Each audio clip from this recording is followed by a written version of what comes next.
I have the pleasure of introducing some really awesome panelists today. I'm going to do a brief intro so we have time for all of our questions. And you guys can do a little wave. So I have Chris Cutshaw. He is the Stewardship Manager of Friends of Nevada Wilderness. I have Claire Persichetti. She's the Field Project Specialist for the Pacific Crest Trail Association. I have Blake Garrison. He's the Field Crew Coordinator for Southern Appalachian Wilderness Stewards. I have Katie Currier. She is the Recreation Management Specialist on the Rochester Ranger District for the Green Mountain and Finger Lakes National Forest in Region 9. And I also have Casey Quarterman. He is the Wilderness and Trails Manager on the Chattooga Ranger District of the Chattahoochee-Oconee National Forest in Region 8. And I'm Caitlin Deverona. I'm the Executive Director of SAWS and on the NWSI planning team. And I'm going to moderate and ask the questions to our expert panelists today. All right, so jumping in here, my first question for folks is, so I'll say I have my questions kind of broken up into three categories. So my first category is gear topics. The next one is about stewardship. And then I have a category of visitor engagement in the backcountry. So the first one we'll start with is gear. So my first question, what are some of your must-have items in your pack for overnight ranger or stewardship trips? And why are they essential? So I'll toss it over to you first, Chris. Right on. How many can I list? I have so many things. All right, at least one. I'll keep it short. A couple, yeah. Go for it. The biggest one I was thinking of was earplugs. Because I've had so many nights that have been disturbed by either my tent smacking all night or like a coworker or volunteer just snoring a bunch. So that's like always in the bag for me. Nice. And did you want to list another one? Yeah, the other one's a little more practical, but I always bring out extra food and water. Because inevitably you'll run into somebody, or if you're with a volunteer group, there will be someone who just did not prepare as they should have. Turns out they needed a fourth meal because they're so been working hard out there. Those are good ones. How about Claire? Do you have anything to add? I am a huge advocate of carrying Gorilla Tape in the pack. That is just such a good multi-purpose tool to have and can come in handy in a pinch for so many different applications. So I like to have that in my bag. I'm also a big fan of carrying a secondary water filtration method in my pack. So carrying like a filter and then a chemical treatment is just like some really good peace of mind so that I know I'm prepared for whatever might come. Nice, good one. All right, Blake, do you have anything else you want to add here?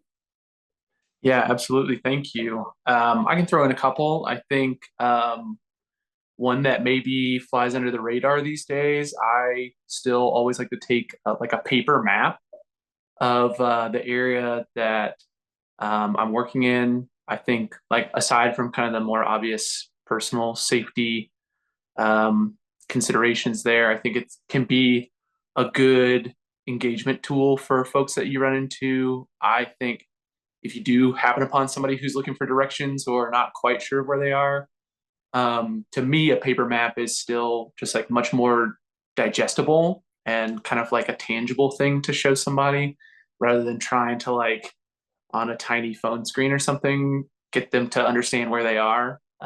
So I like to carry a paper map, and then on I guess maybe a more personal level, like to have my foam like butt pad or sitting pad with me. It's just like a little foam rectangle that pretty versatile. You can sit on it. You can like wipe your feet on it outside your tent. I like to put it like I'm a side sleeper, so I put it underneath my hips at night for a little extra cushion. So those are a couple that always come with me. Nice, I like that. I had a thought, Claire. What was the last thing you used Gorilla Tape for? If I put you on the spot. Yeah, it was for a tent repair. I had a rip and just Yep. needed a little patch. Yeah, it's just so handy in a pinch. So perfect. Awesome. So if folks in the audience, you want to put some of your essentials, your must-have items, would love to hear too from you guys. And while you're doing that, I'll move on to our second question, which is if you could pick and bring one non-essential comfort item into the backcountry, what would you pick? So we all know it could be uncomfortable. You can't bring it all, can't bring the bed and the pillow, but if you could bring one thing that makes you feel better on a super rainy or bad day, what would you bring? And I'll throw it to you first, Katie.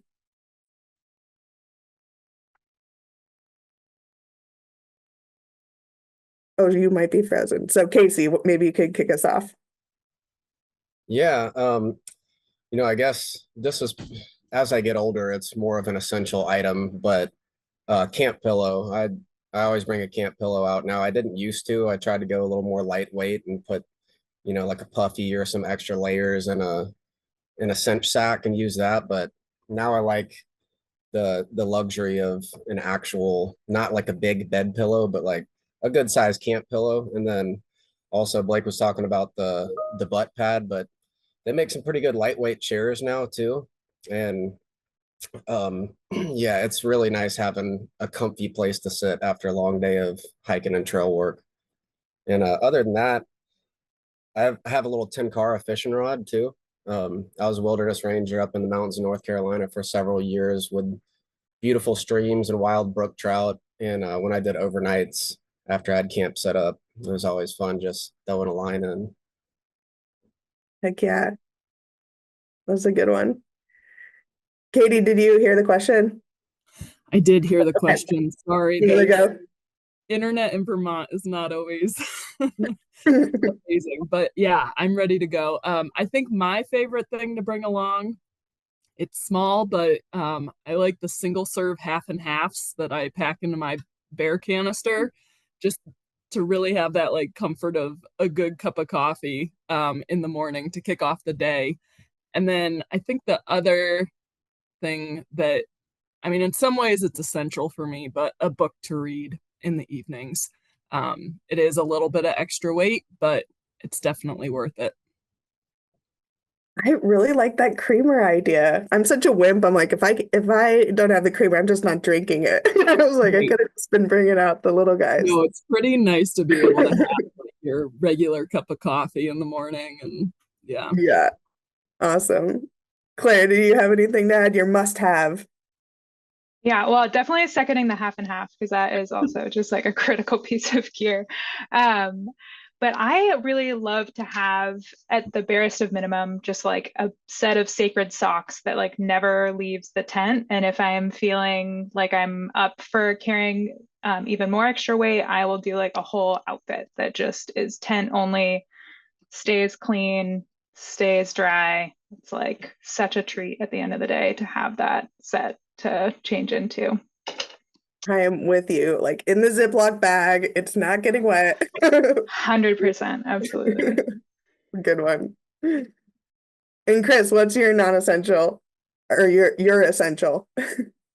Well, so the two I was thinking of were already taken. I'm huge on the pillow, and I don't like the blow up kind either. I like the ones that are like more actually like pillowy. And then yeah, I'm really big on socks. Like I'll pack out like extra pairs of socks. I don't care about the weight. Like that's everything else can be so gross and dirty, but socks clean. The kind of the other one I was thinking of, as my options were being taken by other folks, was one that maybe the East Coasters might not need as much, but out west, some lotion, if you are working, is like such a luxury that does weigh more than you want it to. Nice, good one. All right, I'm inviting the audience too. If you want to put your non-essential that you love to bring in the backcountry that makes you feel good, gets you through the day, put it in the chat.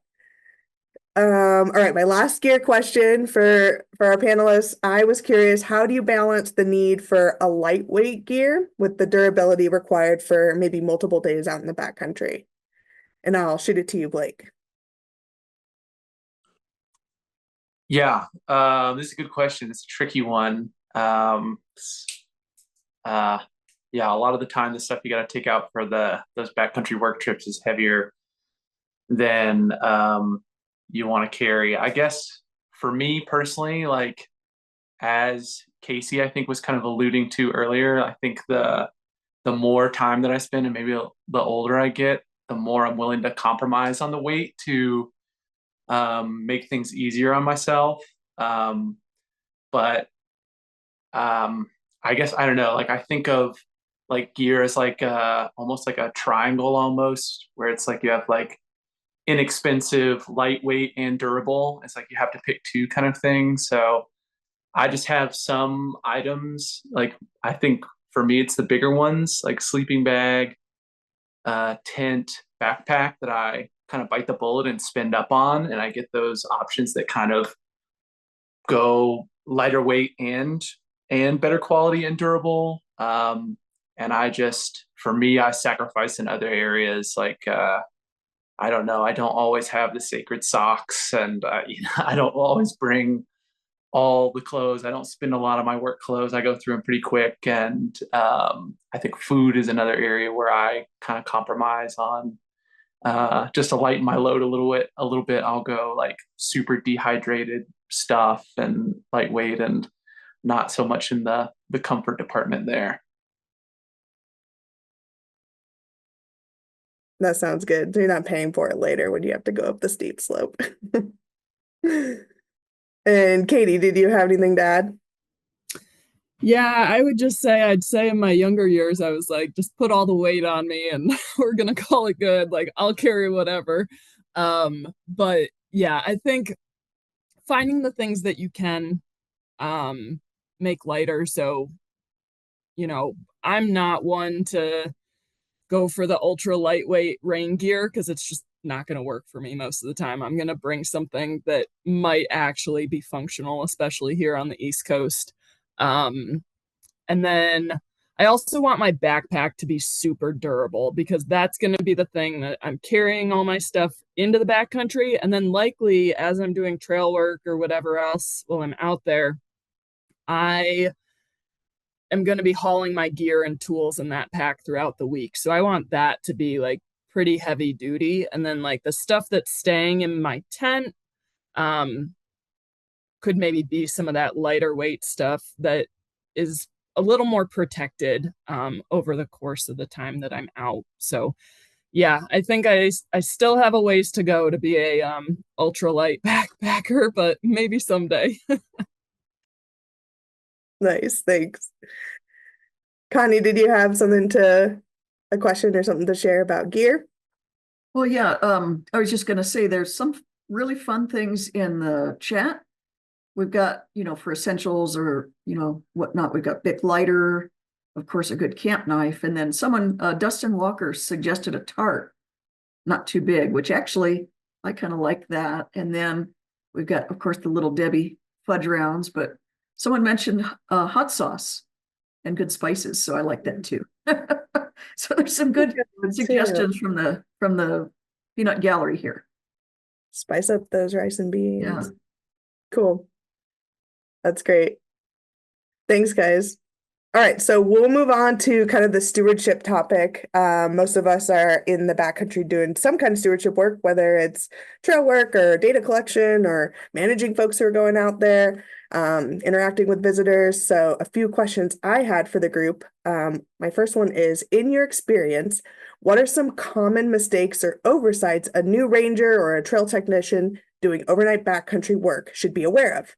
How can those mistakes be avoided? So maybe there's some new folks to the stewardship world in here. What advice would you give them, Blake? Yeah, definitely. Thank you. This is, I think, kind of maybe more general, big picture answer, but I think an easy kind of mindset and mistake to fall into if you're new to backcountry stewardship or even just new to an area, and you're out there kind of like on your own, a lot of responsibility maybe, it's just feeling like you get out there and you have to fix all the problems like right away or like tackle everything at once. You get out in some of these areas and you've got like trail, so many different things going on, trails and like user behavior and invasives, and the list goes on. And I think if you try to like tackle all those things right away and like expect serious results, then it can be really frustrating and it can burn you out when you don't see the results that you want. So I guess like for me, in terms of avoiding that kind of burnout and frustration, is trying to kind of compartmentalize those issues, and appreciate them as separate things, and try to separate them and set achievable goals, so you can like get some sense of accomplishment in the journey along the way. Yeah, good advice. I think it'd also make you so grumpy and a visitor might interact with you and you might be so upset that someone's cutting down trees or something. It's a good point.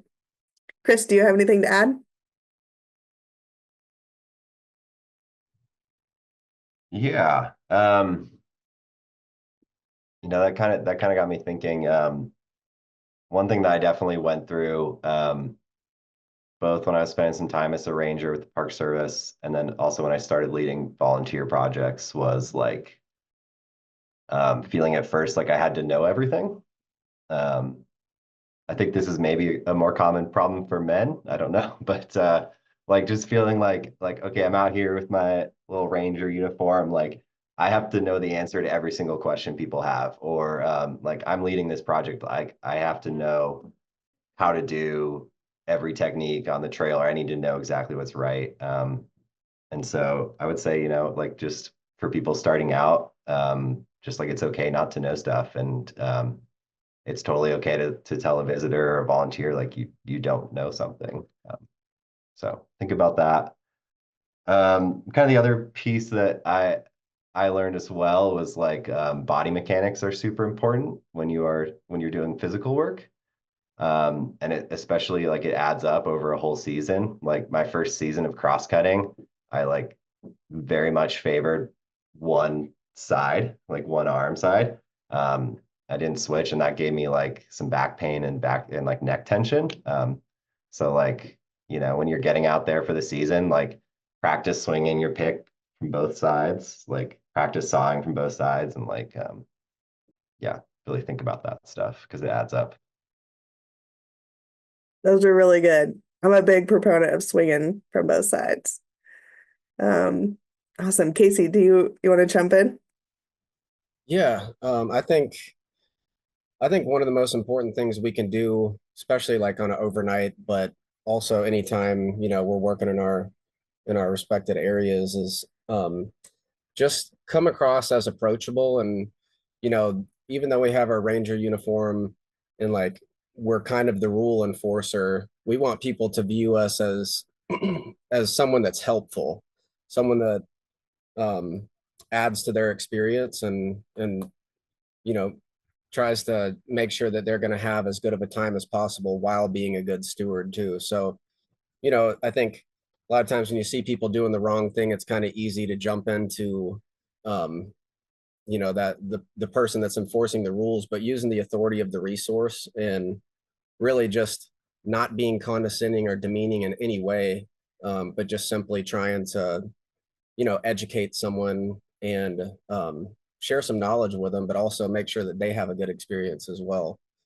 A lot of the places in the east where we work, and a lot of places out west too, are very high used areas. And I think it can be easy to get into the mindset of you get frustrated with people when you see them doing the wrong thing. But I think really the best way that we can be stewards is to try to share the passion and share the love that we have of the outdoors and of the resource by making sure that people have a good experience. Because if they have a good experience and they run into the helpful ranger, or someone that's helpful to them, that's stewarding the land, then they're probably going to be more inclined to be a good steward themselves.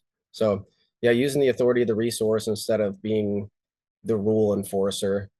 And then also, on overnights, like be a presence, camp in areas that are busy, maybe close to water sources or close to high vistas or whatever, and don't lurk in the background. Because if people see a ranger and they're like, oh, there's a ranger camping out here, there's, someone that's working out there that's camping out there, and you're just kind of like in the background and they don't know where you are, that can just kind of be like weird or eerie for people. So I used to go out every night when I went to the certain spot, Shining Rock Gap, where there's a lot of people, and I would just, make my rounds and talk to people, make sure they had everything they needed. And, if they forgot P cord, then I'd give them some P cord to help them hang their food or whatever it may be, but just trying to be a resource for them so that they have as good of an experience as possible. That was really great. Thanks, Casey. Yeah, so important for people's first experience and every experience to be good out there. That's why I keep coming back. I keep running into good rangers like you guys. Awesome. So in my next stewardship question, for the group, I was going to ask if you could share any insights on your personal strategies for managing risk in the backcountry and ensuring the safety of yourself and or your group on an overnight trip. Something really important. We want to all stay safe and come back in one piece. So Chris, you want to kick us off? Yeah, sure. I mean, I think this is like a week-long course if you really wanted to flesh it out. But I think one of the biggest things is like really paying attention to, I'm thinking more like a group working together, like paying attention to people's like energy levels and their attitudes. Because that's really when that starts dipping, that's when like mistakes are going to happen and accidents are going to happen. It's like really being on top of that. Otherwise, I think the two biggest things I run into are people like poking their eyeballs. So harping on PPE for the eyes, and then people getting like blisters and things like that in their feet. So I really like to try to demonstrate to everyone like that we really take care of our feet. So like if you're doing a long hike in somewhere, like stop a couple miles in and be like, hey, I have to like fix a hot spot on my foot, even if I don't actually have to. But just like trying to set a tone, yeah, and really kind of being conscious of that. That is really good advice. Like setting the tone and recognizing if you're the leader, I like that advice. You could stop and check your feet, then other people will too. And rather than constantly feeling like you have to push through. Thanks for that. Claire, do you want to add? Sure. Yeah, I think I want to dovetail a little bit on kind of some of your points around like something that is really critical for maintaining safety in the crews that I lead is having really clear lines of communication. So just making sure that folks are always in communication with one another, particularly if they're like going off to go do something some other way, knowing like that they have let someone else in the group know like where they're headed, how long they're going to be gone, and just making sure that like everyone's in good contact with one another.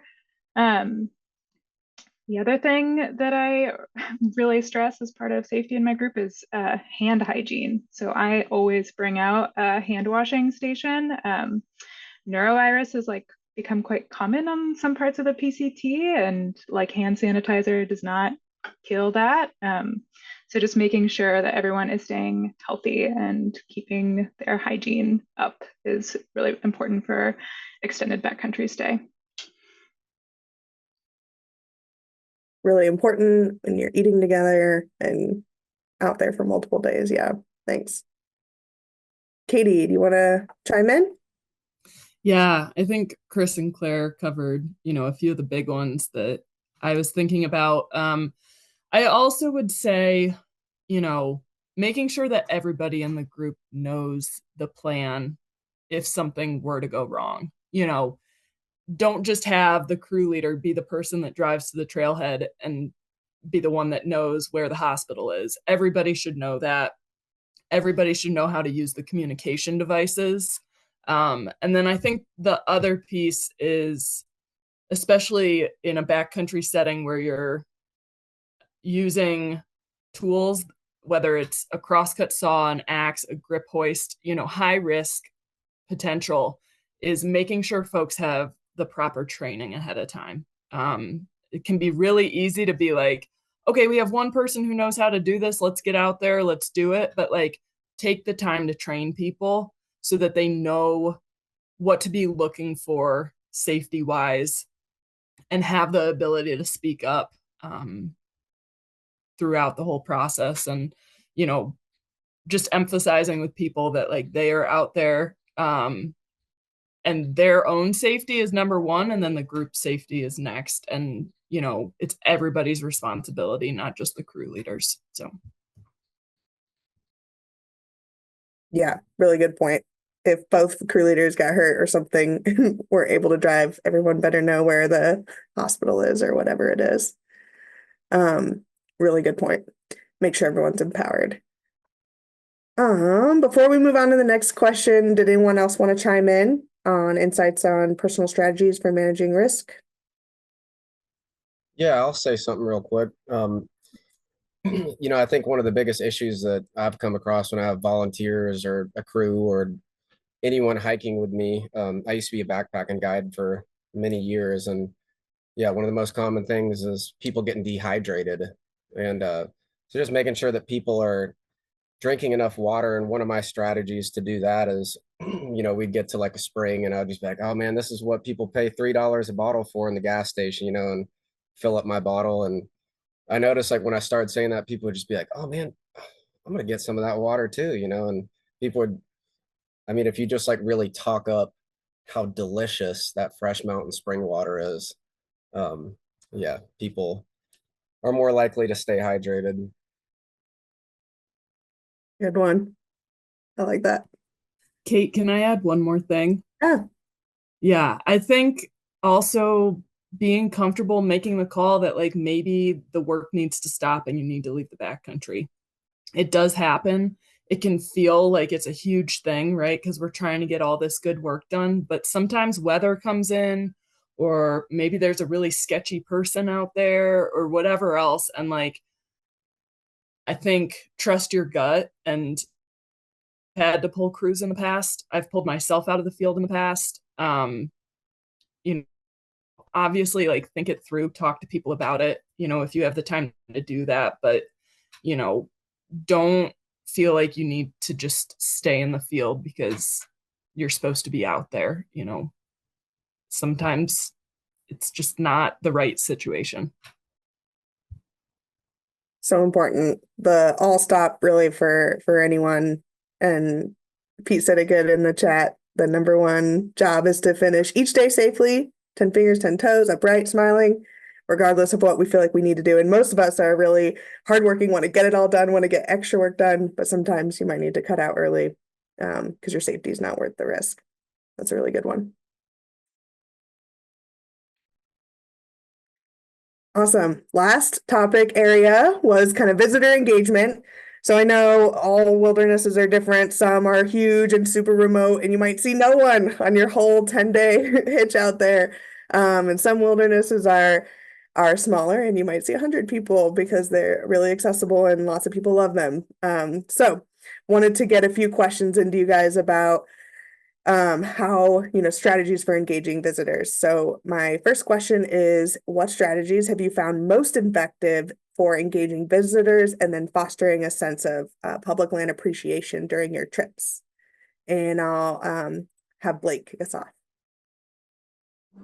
Yeah, thanks. I think Casey got into it a good amount, maybe a couple questions ago, but I think a big part of it is kind of like he was saying, just making yourself available to the people who are there. And I think, part of that is just literally being in the area, but paying attention to your appearance and your behavior and your demeanor, because, there's a big difference in, the person that's kind of standing like off to the edge with like sunglasses on and, with their arms crossed, as somebody who's, more in the middle of things and just kind of like more open and more obviously ready to receive questions from people and stuff like that. I think if you're in a specific situation where you're running into somebody that you're trying to correct a behavior, whatever it is, you know, they're doing something wrong. I think it helps to not just like cold open with just like, you know, hey, stop doing that thing. I think, you know, going up to somebody, introducing yourself, start talking about where they're from or their trip or whatever. Just like build a little bit of that conversation and lead into whatever the more sensitive, you know, topic, if you want them to stop, you know, burning their fire or they're camping too close to the road or whatever. Just kind of like building up to that after you've got a little bit of a rapport can help, you know, avoid putting people in that kind of like defensive mindset where they're probably not going to listen to whatever you're saying, and also, you know, potentially feel unwelcome in that space and like have a bad experience. Yeah, thanks for that. Yeah. Sometimes people don't really want to talk, but a lot of times in the backcountry, they're not doing anything else, so they're down to talk a little bit. So building a good rapport, that was a good one. Casey, do you have anything to add? Yeah, for sure. I think, you know, Chris alluded earlier to, like, don't put pressure on yourself to know everything. And that, I want to echo that, and that is true. But I do encourage people to, you know, be an expert and or be knowledgeable of your area as much as you can, for your own personal benefit, because it's just cool to know the plants and the animals and the topography and trails, of where you're working. But also, you know, people ask you so many questions when you're wearing that uniform. A lot of times you don't really even have to approach people and initiate a conversation. They just come up and ask you all kinds of questions, and the more that you can answer those questions, you know, again, you're adding to their experience. If you can point out mountain peaks and you can point out certain flowers and answer their questions like that, you're adding to their experience and you're doing your job. You know, you're making them fall more in love with the area and the resource. So try to be as knowledgeable as you can. You know, if you work in a place where you have high mountain views, like download Peak Finder, familiarize yourself with those mountains. There's all kinds of apps like Seek for plants. Yeah, and just try to become as knowledgeable as you can, because when people are out there and they see you, they think you have all the answers. And even if you don't, that's okay, but try to learn as much as you can. And then also a great way to just facilitate conversation is, have a silky katana boy hanging off your pack with a hard hat on it. You know, people see a hard hat, they see that you're working out there, or even better than that, have people see you sawing a tree off the trail. Because yeah, when people see you working, they're just like, what? This is the coolest thing I've ever seen. Like, you have the coolest job in the world. I'm like, yeah, I know. And so, you know, then they'll ask you questions. And I always ask people too, I mean, you can kind of tell when people are struggling on a hike, you know, or you can read people's body language. So just have what you need to be able to help them out. Multi-tool, P-cord, duct tape, repair kit, a sewing kit with dental floss. Like, countless times I've fixed people's packs, or I've, you know, taped up their boots and done repairs on their stuff because something's busted and they're just in grueling pain trying to lug a pack around without a hip belt. So having just like a little repair kit and things that you need to assist people with kind of the common issues that they run into, it keeps them safe, it adds to their experience, and then also you're a hero. So yeah, you know, like I said, we're trying to add to people's experience. We're trying to give them as good of a experience out there as possible, while protecting the resource. And then also compliment people's gear. You know, people love when you compliment their shoes, their pack, their tent, whatever it may be. Yeah, just as simple as, oh man, how are you liking those shoes? You know, they're like, oh, these are great. You know, I'm just breaking them in. And then you can just jump into a whole conversation and talk about, throw some things in there about how to be a good steward and how to leave no trace. Yeah, I could keep going on about this, but I'll let other folks jump in. That's a really good point. Start with a compliment. There's no way you'd find me back there without a hip strap. That pack would be abandoned. Did anyone else want to jump in? I know Blake and Casey have worked in some pretty high visited areas. Cool. I'll add one other thing if Yeah. no one else does. Yeah, offer to take people's pictures too, because you know these high concentrated areas like viewpoints and stuff. If you're just passing by and you see people taking pictures, like, hey, you want me to snap a photo of you? And then that can just kind of open you up to a whole visitor contact and interaction. And yeah, try to hang out, eat lunch at places that are high traffic so you can just kind of set yourself up to have more of those conversations with folks.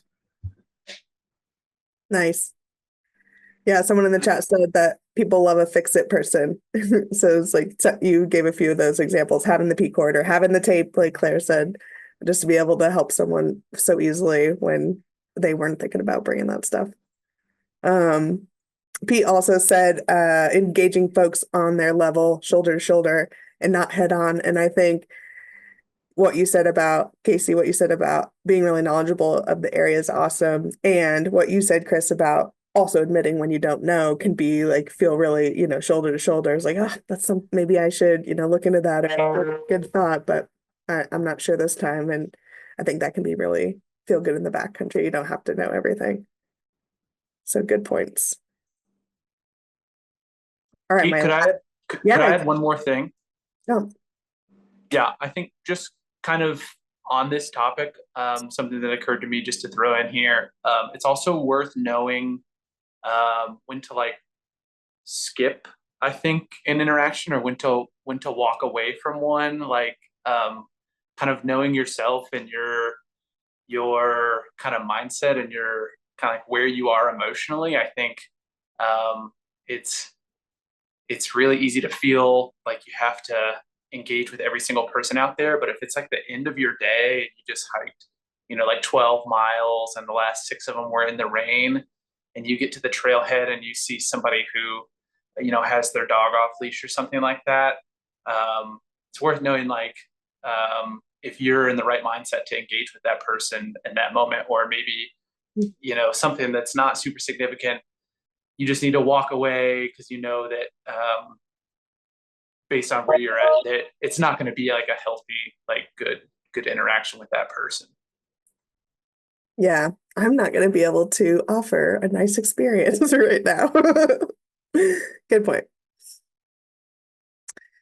All right, my last question about visitor engagement. I wanted to see if you could share a memorable experience where carrying like a specific tool or piece of equipment made a significant positive impact on a visitor's experience.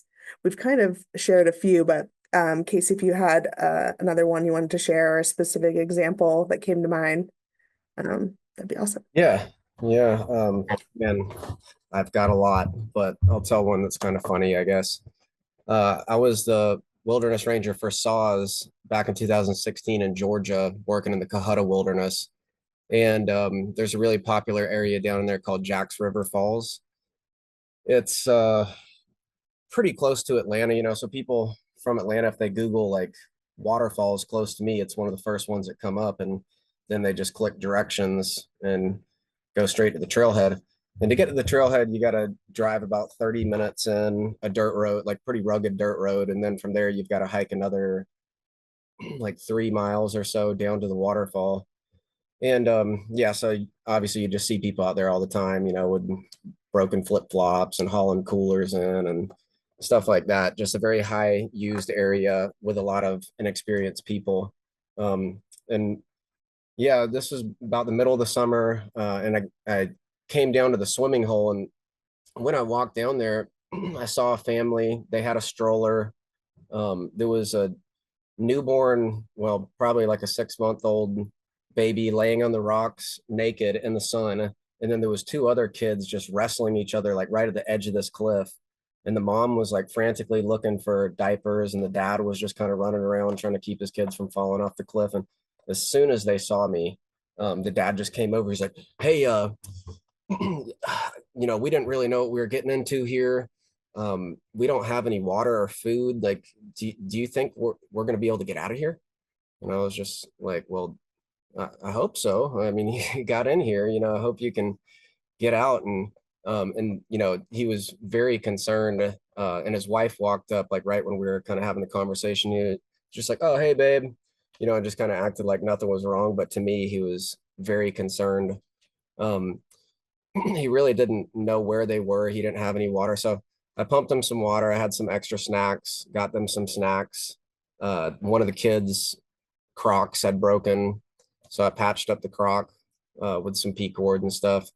And then, just kind of assisted. I got them back to the trail so that they could start hiking out. And then there was going to be several people following them. But before he left, he said, "Yeah, so on the ride in here, I got a flat on my minivan. And do you think," he said, what should I do about that?" And I was just like, "Well, do you have a spare tire?" He was like, "Well, maybe, I'm not sure, but do you think I could just go to the filling station and fill it up?" And I was like, "Well, do you remember the 30-mile dirt road that you took in here?" And I was like, you should probably just put the spare tire on." And he didn't know how to do that. So I ended up hiking back up to the trailhead and helping him with the spare tire, and really just, talking with him on the way up, just like, "Hey man, I know you're trying to bring your family to have a good time, but like you really need to kind of plan and prepare for stuff like this. You can't just Google a trail and then take your whole family of 5 3 miles down into the wilderness, with really no plan, no food, no water." And he was really receptive of that. But that was like my second week as a wilderness ranger. And it was just kind of it was a foreshadowing of things that I would see. And it really helped me just kind of understand the broad spectrum of users, from very experienced people to very, very inexperienced people. And it just kind of helped me build my toolbox of things that I needed to bring into the backcountry, and then also like how to be patient with people. And because with this guy, I wanted to just be like, what the hell were you thinking, man? Like, you don't know how to change a tire, you didn't bring any water. And but yeah, we just have to be patient with people, and it would have been a tough situation had he not run into me and been able to get some snacks and water and shoes on his kids' feet.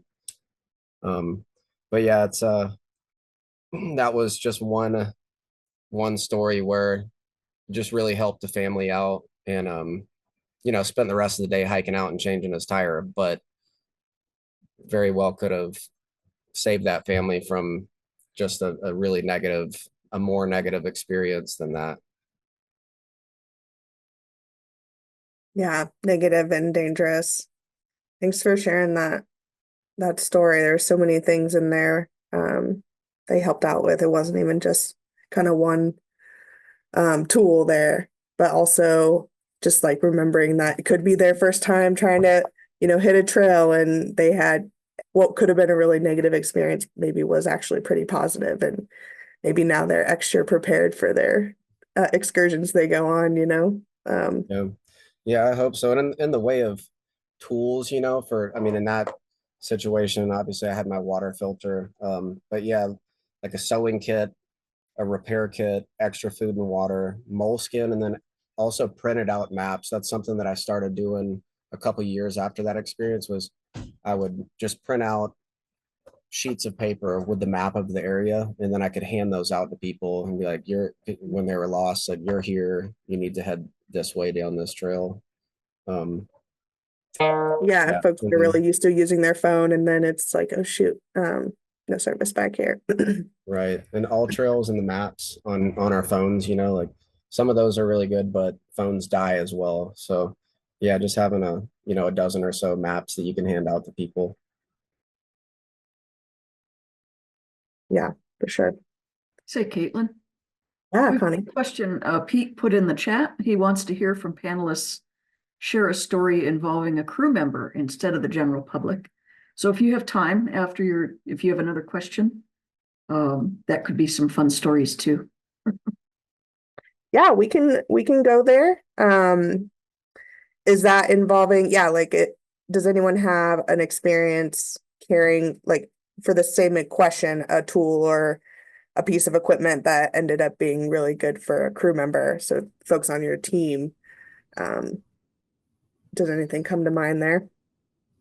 Yeah, Caitlin, I can talk to that at least briefly. Just I had a experience when I worked out in Utah. I had a crew that was 14 miles into the wilderness. We were up there for, I think, a 2-week hitch, and I had a crew member as he was swinging a rock bag off of his shoulder, he dislocated his shoulder in the field. And so we had to put his shoulder back in place, but then he was also in like a pretty rough way, and kind of went through the process of figuring out how to get him out, because we're 14 miles into the backcountry, and we were able to let him rest for a couple days in his tent, but then fashioned a sling out of just stuff that was in the pack. So like I think somebody had like a scarf, and so we were able to use that and like a few other things. So like being creative with what you have, right? I don't know if folks have taken like wilderness first aid or wilderness first responder, but like like everything that we've heard, these like little tools to bring are awesome. And then also you have a variety of tools just in your general backpack if you're out there. And so being creative with that, we like built him a sling, he hiked himself out, and then we had extra P-cord and straps and stuff, and so we basically took everything out of his pack and like strapped it onto other people's packs to hike out his gear. So yeah, just know what's available in your pack, and a lot of things have multiple uses. Thanks so much for sharing that cruise perspective. Super important to know how to use that sweatshirt multiple ways. I just want to say thank you so much for the panelists for sharing all these different perspectives from across the country. It was really good to learn from you guys and to chat with you all.